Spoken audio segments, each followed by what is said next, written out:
দাঁতের শিরশিরানি সংবেদনশীলতা বা ডেন্টিস্টের কথায় হাইপার সেন্সিটিভিটি নামেও পরিচিত। বুঝতেই পারছেন আজকে টপিকটা হচ্ছে দাঁতের শিরশিরানি নিয়ে আমি একটু আলোচনা করব। খুব সাধারণ একটা জিনিস আমাদের কাছে, দাঁত শিরশির করছে, আমরা কিছু খেতে পাচ্ছি না, কষ্ট হচ্ছে, ব্যথা হচ্ছে, খুব সাধারণ জিনিস আমাদের কাছে মনে হয়, কিন্তু বন্ধুরা না, এটা কিন্তু ভীষণ একটা কষ্টকর ব্যাপার, যেটা আমরা চাইলে একটু যদি যত্ন করি আমাদের দাঁতের প্রতি, তাহলে কিন্তু আমরা এই সমস্যা থেকে বেরোতে পারবো। কারণ দাঁত হচ্ছে আমাদের এমন একটা জিনিস যেটা তো সৌন্দর্য ছেড়ে দিন, যে দাঁতটা দেখতে ভালো লাগে, চেহারাটা সুন্দর লাগে, যতই সুন্দর দেখতে দাঁত থাকুক, যদি সংবেদনশীল হয় বা শিরশিরানি রোগ একবার ঢুকে যায়, তাহলে কিন্তু আপনার জীবনের সব শেষ, কারণ আপনি খেতেই পারবেন না।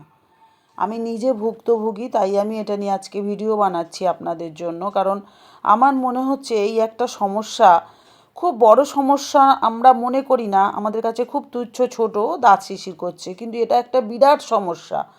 সকলের ঘরে কম বেশি একজন না একজন দেখবেন আছে যার দাঁত শিরশির করে। এটা যদি ফেলে রেখে দেন, তাহলে কিন্তু বিশাল একটা রোগে দাঁড়িয়ে যাবে। আমি আজকে এইটা নিয়েই টোটাল আপনাদের সাথে বিস্তারিত আলোচনা করব আমার এই ভিডিওর মাধ্যমে। কারণ আমার চ্যানেলটা অ্যাকচুয়াল মোটিভেশন এবং ইনফরমেশন দুটোই আমি সাধারণত দিয়ে থাকি।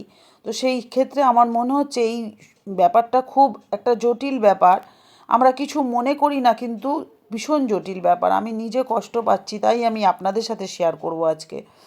বন্ধুদেরকে বলবো আমার সাথে থাকুন, খুব ভালো একটা বিষয় আমি আলোচনা করব, স্কিপ করলে কিন্তু বুঝতে পারবেন না, কারণ আমি কারণটা বলবো আর এগুলো এড়িয়ে চলবেন। মোটামুটি ঘরোয়া যেটা করা যায় আমি সেটাই বলবো। ডাক্তারের কাছে তো অবশ্যই বাড়াবাড়ি হলে যাবেন, কিন্তু অল্প অবস্থাতে আপনারা কি সাবধানতা অবলম্বন করতে পারেন সেটাই আমি আপনাদের সাথে বলবো।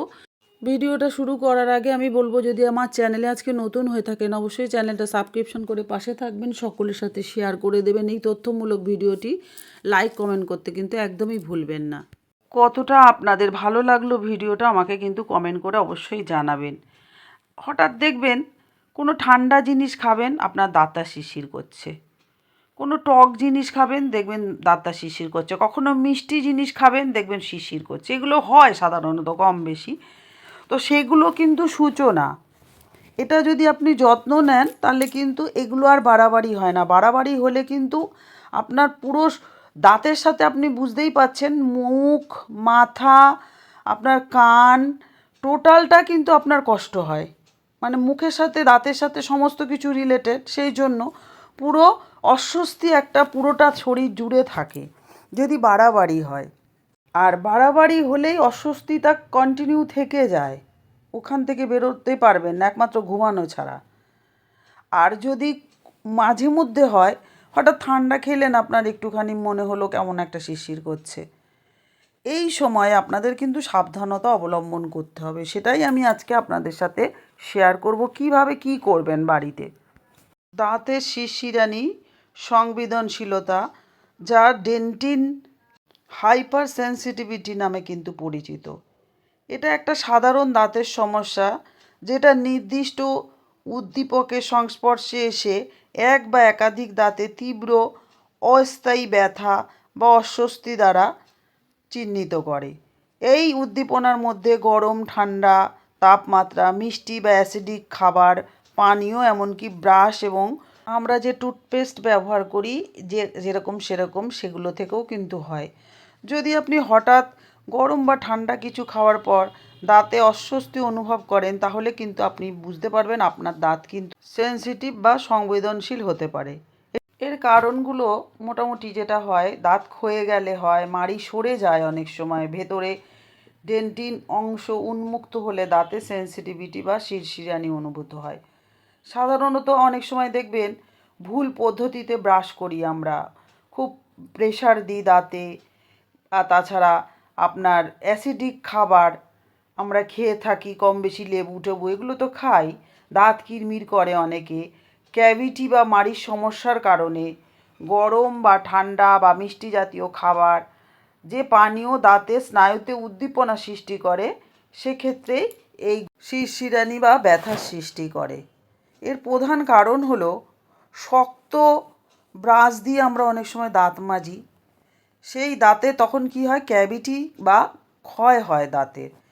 তাছাড়াও অ্যাসিডিক খাবার বা পানীয়, যেমন ধরুন লেবু, কোল্ড ড্রিঙ্কস, এগুলো অনেক সময় আমরা নিয়মিত খাই। এগুলো নিয়মিত খেলে এনামেল নষ্ট হয়ে যায় দাঁতের, সেক্ষেত্রেও এই রোগটা আসতে পারে।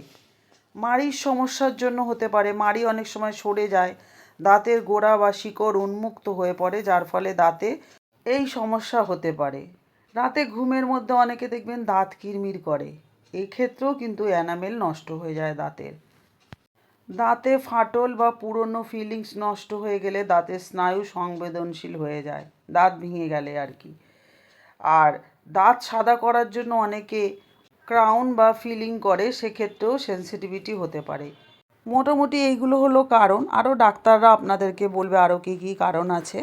আমি এইটুকু তথ্য অনুযায়ী আপনাদেরকে বললাম, এইগুলো বুঝে আপনারা চলবেন, তাহলে আপনারা দাঁত সুস্থ এবং সুন্দর রাখতে পারবেন। আর দাঁত সুন্দর সুস্থ থাকলে আপনারা সমস্ত কিছু সুন্দরভাবে চলতে পারবেন, কারণ খাওয়াটাই তো মেন, কথা বলা সবই তো মুখে।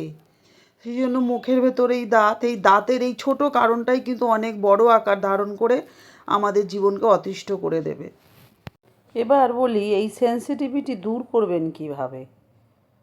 পটাশিয়াম নাইট্রেট বা স্ট্যানাস ফ্লোরাইড সমৃদ্ধ টুথপেস্ট দাঁতের টিউবওয়েল বন্ধ করে শীর্ষানিটা কমায়। তারপরে নরম ব্রাশ ব্যবহার করবেন। ওই আমরা শক্ত ব্রাশ দিয়ে দাঁতগুলো ঘষতে থাকি, সেটা তো একেবারেই বারণ। এই সব ক্ষেত্রে বিশেষ করে শক্ত ব্রাশ কী করে, এনামেলের ক্ষতি করে। তাই সফট ব্রাশ ব্যবহার করুন সব সময়, এবং খুব বেশি জোরে কখনও ব্রাশ করবেন না, তাতে মাড়ির অনেক ক্ষতি করে। দোকানে সফট ব্রাশ বলে পাওয়া যায়, চেষ্টা করবেন সেটা ইউজ করার। আর যেটুকুনি আমি তথ্য অনুযায়ী পেলাম, একটা ব্রাশ 2 মাসের বেশি কিন্তু ইউজ করা উচিত নয়। আমরা একটা ব্রাশ বছরের পর বছর ইউজ করে যাই, একেবারে দাঁতগুলো বেঁকে শুয়ে পড়ে, তারপরেও সেটা দিয়ে ঘষতে থাকি, এটা একেবারেই করবেন না।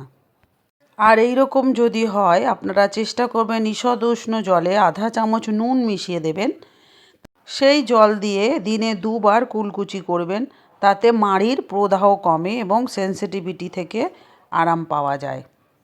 এই নুন গরম জল তো আমরা অনেক ক্ষেত্রেই ব্যবহার করতে পারি। টনসিলের ক্ষেত্রে, গলায় আমরা অনেক সময় গার্গেল করি, তাতেও কিন্তু উপকার, নুন জলের অনেক উপকার।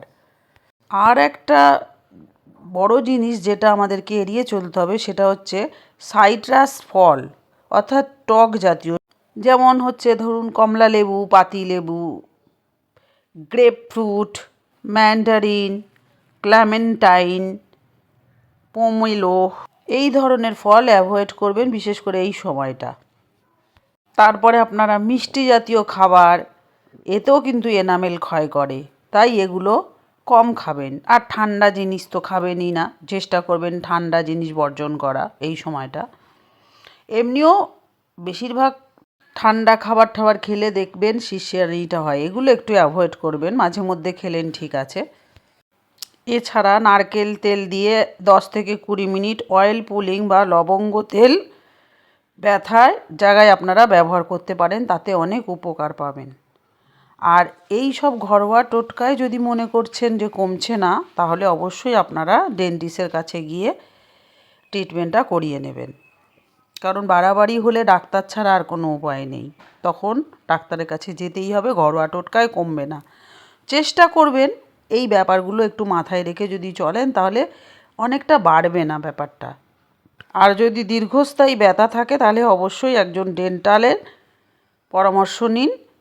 প্রয়োজনে ফিলিং বা মাড়ির গ্রাফটিং করাতে হয়, সেক্ষেত্রে এগুলো লাগে বাড়াবাড়ি হলে।